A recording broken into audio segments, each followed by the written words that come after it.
மூன்று சட்டப்பேரவை தொகுதிகளிலும் வெற்றி பெற செய்து பாரதிய ஜனதா கட்சிக்கு அங்கீகாரம் கிடைக்க வாக்காளர்கள் உதவ வேண்டும் என்று அக்கட்சியின் மாநில தலைவர் தமிழிசை சவுந்தரராஜன் வேண்டுகோள் விடுத்துள்ளார்.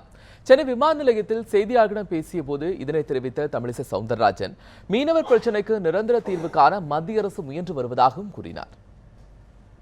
ஆண்டு கொண்டிருந்த காங்கிரஸ் திராவிட முன்னேற்ற கழகம் கூட அது இலங்கை தமிழர் பிரச்சனையாக இருக்கட்டும், இலங்கை இந்திய மீனவர்கள் பிரச்சனையாக இருக்கட்டும், இப்படிப்பட்ட ஒரு ஆரோக்கியமான அணுகுமுறையை அவர்கள் ஆட்சி காலத்தில் செய்யவே இல்லை. அதனால் நீங்கள் பார்த்தீர்கள் என்றால் நேற்றைய தினம் மீனவர்கள் பிரச்சனைக்கு ஒரு நிரந்தர தீர்வை நோக்கி மரியாதைக்குரிய சுஷ்மா சிவராஜ், பொன் ராதாகிருஷ்ணன் போன்றவர்களெல்லாம் இணைந்து பேசி ஒரு நிரந்தர தீர்வை நோக்கி இன்று அந்த பிரச்சனை சென்று கொண்டிருக்கிறது. காங்கிரஸ் ஆட்சி காலத்தில் இலங்கை தமிழர் பிரச்சனை, மீனவர் பிரச்சனை இவையெல்லாம் இருந்து கொண்டிருக்கும்போது இதை போல ஆக்கப்பூர்வமான நடவடிக்கை எதுவுமே இல்லை. அதனால் இன்றைய தினத்தில் நிச்சயமாக பாரதிய ஜனதா கட்சிக்கு அங்கீகாரம் தமிழக மக்கள் கொடுத்தே ஆக வேண்டும்.